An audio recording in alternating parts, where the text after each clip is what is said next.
L'information du jour dans l'industrie, c'est le mariage de Fiat Chrysler et de PSA. Évidemment, ça fait suite aussi à l'échec des négociations de Fiat Chrysler avec Renault-Nissan.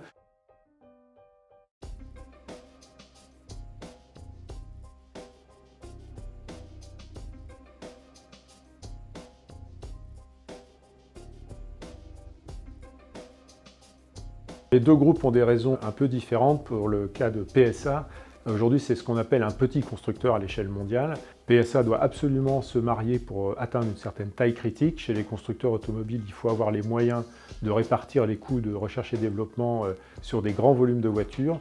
Aujourd'hui, le groupe PSA, c'est moins de 4 millions de véhicules. Les leaders du marché sont plutôt à 7-8 millions de véhicules. Dans le cas de Fiat Chrysler, la problématique est un peu différente. C'est un groupe qui va moyennement bien. Il vend beaucoup et cher des véhicules, des gros véhicules aux États-Unis avec des marques comme Dodge ou Jeep. En revanche, sur le marché européen, pour les produits Fiat et les autres produits du groupe Fiat Chrysler, la situation est moins bonne. On dit que financièrement, c'est pas très bon et surtout technologiquement, la gamme Fiat est un peu en retard, notamment sur tout ce qui est réduction des émissions de CO2.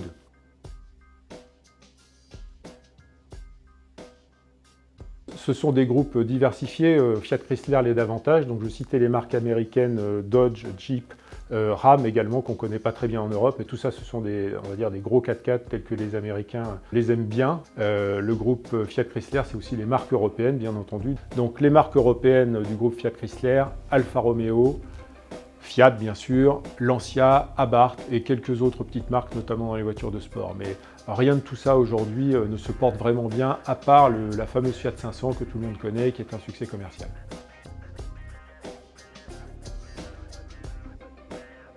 Le groupe PSA, c'est d'abord évidemment Peugeot et Citroën, mais aussi DS qui est à l'origine un dérivé de Citroën, mais qui aujourd'hui est une marque à part et qui marche bien. Et ensuite, il y a la branche, on va dire, allemande, les anciens de General Motors, qui sont donc Opel et son équivalent britannique Vauxhall.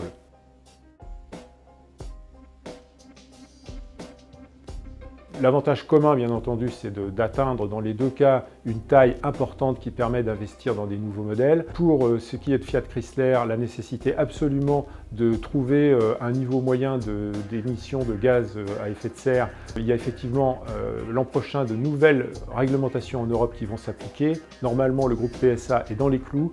A priori, Fiat ne le sera pas du tout.